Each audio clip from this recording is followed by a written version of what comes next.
Epstein ഫയലുകൾ മോദി സർക്കാരിന്റെ ഉറക്കം കെടുത്താൻ തുടങ്ങിയിട്ട് നാളുകൾ കുറച്ചായി. എങ്കിലും പ്രധാനമന്ത്രിയോ സർക്കാരോ വിഷയത്തെ തള്ളുകയോ കൊള്ളുകയോ ചെയ്തിട്ടില്ല. പ്രധാനമന്ത്രി മോദി അടക്കം കേന്ദ്രമന്ത്രിസഭയിലെ മന്ത്രിയടക്കം എപ്സ്റ്റീൻ ഫയലിൽ കുരുങ്ങിക്കിടക്കുകയാണെന്ന് പുറത്തുവരുന്ന ഓരോ വിവരങ്ങളും സൂചിപ്പിക്കുന്നു. പക്ഷേ ഇതുവരെയും പുറത്തുവരുന്ന റിപ്പോർട്ടുകളെപ്പറ്റി വിശദീകരണം നടത്താൻ കേന്ദ്ര സർക്കാർ തയ്യാറായിട്ടില്ല എന്നതാണ് സത്യം. ഇപ്പോഴിതാ കേന്ദ്ര പെട്രോളിയം മന്ത്രി ഹർദീപ് സിംഗ് പുരിക്കെതിരെ അതീവ ഗുരുതരമായ ആരോപണങ്ങളുമായി കോൺഗ്രസ് വക്താവ് പവൻ ഖേര രംഗത്തെത്തിയിരിക്കുകയാണ്.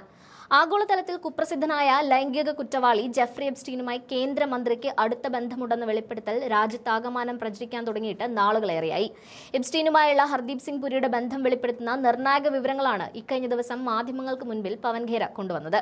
ഇരുവരും പരസ്പരം നടത്തിയ 62 ഇമെയിൽ സന്ദേശങ്ങളും നേരിട്ടുള്ള 14 കൂടിക്കാഴ്ചകളുടെ വിവരങ്ങളുമാണ് പവൻ ഖേര വ്യക്തമായ രേഖകളുമായി പുറത്തുവിട്ടിട്ടുള്ളത്. മുൻപും ആരോപണങ്ങൾ മാത്രമായി ഇത്തരം വാദങ്ങൾ ഉയർന്നു വന്നിട്ടുണ്ടെങ്കിലും ഇത് ആദ്യമായാണ് കൃത്യമായ രേഖകളോടെ മാധ്യമങ്ങൾക്ക് മുൻപിൽ ഒരു രാഷ്ട്രീയ നേതാവ് എത്തുന്നത്. ജെഫ്രി എപ്സ്റ്റീനും ഹർദീപ് സിംഗ് പുരിയും തമ്മിൽ നടന്ന ആശയവിനിമയങ്ങൾ വെറും ഒരു സൗഹൃദത്തിനപ്പുറം തന്ത്രപ്രധാനമായ ഒന്നായിരുന്നു എന്നാണ് പവൻ ഖേര ആരോപിക്കുന്നത്. 2014 മുതൽ 2017 വരെയുള്ള കാലയളവിൽ ഇരുവരും നിരന്തരം സമ്പർക്കം പുലർത്തിയിരുന്നു. ഇതിൽ 30 ഇമെയിലുകൾ എപ്സ്റ്റീൻ മന്ത്രിക്ക് അയച്ചതാണെങ്കിൽ 32 ഇമെയിലുകൾ തിരിച്ച് മന്ത്രി എപ്സ്റ്റീൻ അയച്ചതുമാണ്. എപ്സ്റ്റീൻ ഒരു ലൈംഗിക കുറ്റവാളിയാണെന്ന് ലോകം മുഴുവൻ അറിഞ്ഞിരുന്ന സമയത്തും ഹർദീപ് സിംഗ് പുരി ഈ ബന്ധം തുടർന്നു എന്നതാണ് ഏറ്റവും അപകടകരമായ വിഷയം. മന്ത്രി അഭിമുഖത്തിൽ പറഞ്ഞ കാര്യങ്ങൾ പച്ചക്കള്ളമാണെന്ന തെളിവുകൾ അക്കമിട്ട് നിരത്തിയാണ് പവൻ ഖേര വാർത്താ സമ്മേളനം നടത്തിയത്. ഏറ്റവും പ്രധാനപ്പെട്ട ആരോപണം ഡിജിറ്റൽ ഇന്ത്യ പദ്ധതിയുമായി ബന്ധപ്പെട്ടതാണ്. ഇന്ത്യയിൽ ഈ പദ്ധതി ഔദ്യോഗികമായി പ്രഖ്യാപിക്കപ്പെടുന്നതിന് 8 മാസങ്ങൾക്ക് മുൻപേ ഹർദീപ് സിംഗ് പുരി എപ്സ്റ്റീനുമായി ഇതിനെക്കുറിച്ച് ചർച്ച നടത്തിയിരുന്നു. അന്ന് അദ്ദേഹം ഗവൺമെന്റിന്റെ ഭാഗമായിരുന്നില്ല, മറിച്ച് ഒരു സ്വകാര്യ വ്യക്തി മാത്രമായിരുന്നു. ഒരു സാധാരണ പൗരന് എങ്ങനെയാണ് സർക്കാരിന്റെ തന്ത്രപ്രധാനമായ ഒരു പദ്ധതിയെക്കുറിച്ച് മുൻകൂട്ടി വിവരം ലഭിച്ചതെന്നും അത് എന്തിനാണ് ഒരു വിദേശ കുറ്റവാളിയുമായി പങ്കുവച്ചതെന്നുമാണ് കോൺഗ്രസ് ആരായുന്നത്. ഇതിന് പ്രധാനമന്ത്രി നരേന്ദ്രമോദിയുടെ മറുപടിയാണ് പ്രതിപക്ഷം ആവശ്യപ്പെടുന്നത്.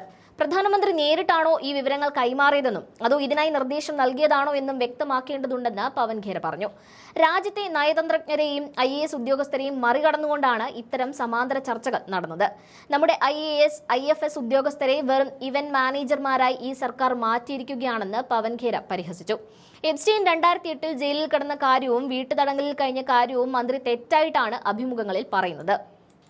എപ്സ്റ്റീൻ വീട്ടുതടങ്കലിലായിരുന്ന സമയത്ത് GPS ഘടിപ്പിച്ച ആംഗിൾ മോണിറ്റർ ധരിച്ചിരുന്നു എന്ന കാര്യം പോലും ഒരു മുൻ നയതന്ത്രജ്ഞനായ മന്ത്രിക്ക് അറിയില്ലായിരുന്നു എന്ന് പറയുന്നത് അവിശ്വസനീയമാണ്.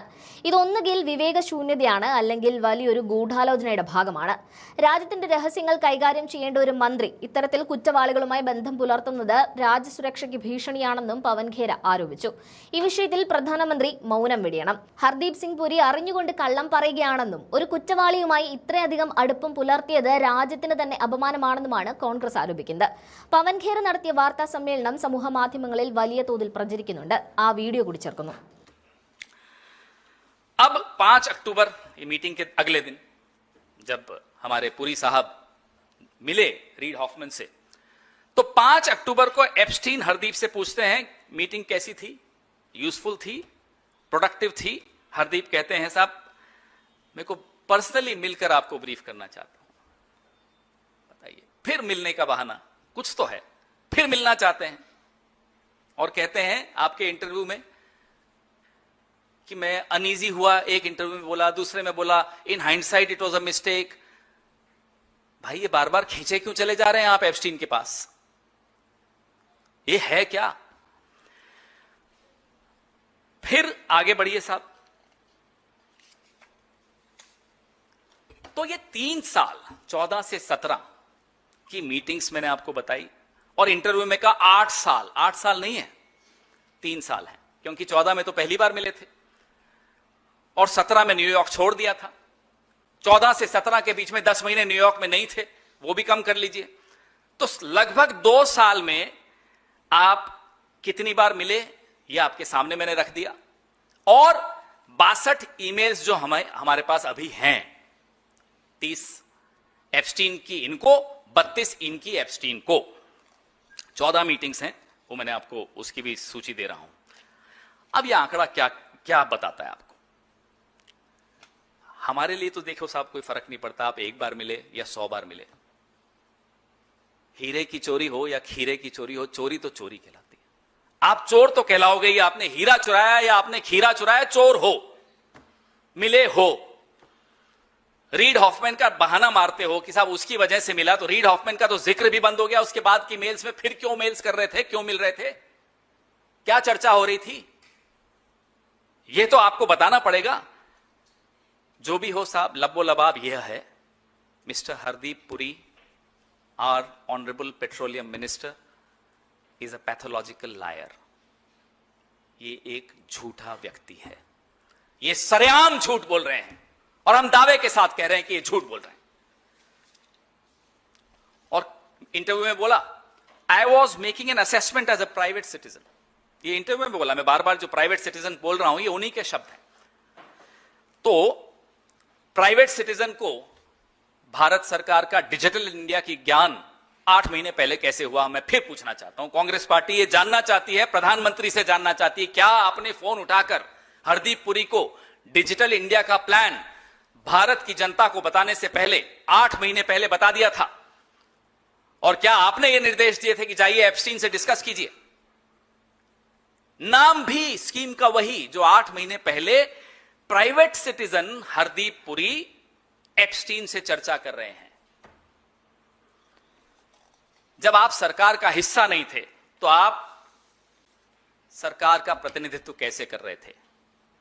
प्रधानमंत्री जी, आपको जवाब देना चाहिए, किस तरह की विदेश नीति आप चला रहे हैं 2014 से कि अपने ही अफसरों को, अपने ही अमले को, अपने ही विभाग को, अपनी ही सरकार के एक महत्वपूर्ण विभाग को नजरअंदाज करते हुए आप हरदीप पुरी और एप्स्टीन का इस्तेमाल क्यों कर रहे थे? यह आज पूरा देश जानना चाहता है। आज सुबह मेरी एक आईएएस ऑफिसर से बात हो रही थी, तो मैंने कहा आईएएस हो जाता मैं तो फायदा ही होता, चलता रहता, नौकरी अच्छी थी। बोले साहब बिल्कुल नहीं, अब तो हम आईईएस हो गए। मैंने कहा ये आईईएस क्या होता है? बोले इंडियन इवेंट सर्विस। हम सुबह से शाम तक ये इवेंट कर रहे होते हैं, एआई समिट, ये समिट, वो समिट। मैंने बोल दिया मेरे फोन की पूरी वो जांच करेंगे किससे बात हुई। खैर जो भी हो, तो आप आईएएस आईएफएस ऑफिसर्स की आपने ये हालत कर दी है कि जो हमारे राजदूत हैं उनको आप बाईपास करके हरदीप पुरी और एप्स्टीन को इस्तेमाल करते हैं। आईएएस की ये हालत कर दी कि इंडियन इवेंट सर्विस कर दी, क्योंकि खुद आप इवेंट मैनेजर हैं तो आपने सबको इवेंट मैनेजर बना दिया। ये हालत आपने कैसे की? बाकी 2014 के बाद की ईमेल्स पे रीड हॉफमैन का नाम भी नहीं है, तो ये मेल्स क्यों भेजी जा रही थी, ये संपर्क क्यों रखा जा रहा था, इसमें चर्चाएं क्या हो रही थी? हमें मालूम है exotic islands, have fun, not that you need anybody's encouragement, give me a shout when you are in, ये सब हम आपने भी देख लिया, हमने भी देख लिया, मैंने पिछले हफ्ते वो बांटी भी थी आपके पास। क्या एक बलात्कारी के साथ रिश्ता कर रखना अपराध है या नहीं? हरदीप पुरी जी, अब आप मुझे बताइए। जानते हुए कि वो बलात्कारी है, आप कहते हैं, उसको भी छोटा कर देते हैं उसके क्राइम को, बोलते हैं साहब नहीं नहीं 2008 में तो Epstein was in house arrest. एक और झूठ, ये पूरी प्रेस वार्ता हमारे हरदीप पुरी जी के झूठ का पुलिंदा आपके सामने रखने के लिए है। कहते हैं 2008 में Epstein was in house arrest. मैं आपको सेंटेंस के डिटेल्स बताता हूं। एप्स्टीन ने जब अपना गुनाह कबूल किया तो 18 महीने जेल में रहे। 2008 में 18 महीने जेल में रहे, उसके बाद हाउस अरेस्ट में 1 साल रहे। अगर हमारे इस देश के प्रतिनिधि को, आईएफएस ऑफिसर को, अपने आप को वह आला दर्जे का आईएफएस ऑफिसर कहते हैं, मैं और आप हकीकत जानते हैं, उन्हें यह नहीं मालूम कि जिस व्यक्ति से वो अपना संबंध बढ़ा रहे हैं, जिस व्यक्ति की वो सेवाएं वहां ले रहे हैं भारत सरकार के लिए या किसी के लिए, हमें नहीं मालूम, 18 महीने की कैद काट कर आया और 1 साल अपने घर में नजरबंद रहा। क्या आपको यह नहीं मालूम है? तो आपका हक क्या है सरकार में रहने का? आइदर इट्स पुअर जजमेंट और इट्स पुअर कैरेक्टर, कोई तीसरी चीज नहीं है इसमें। Or you are under tremendous pressure to sacrifice your character, to sacrifice your judgment. Who was putting that pressure on you?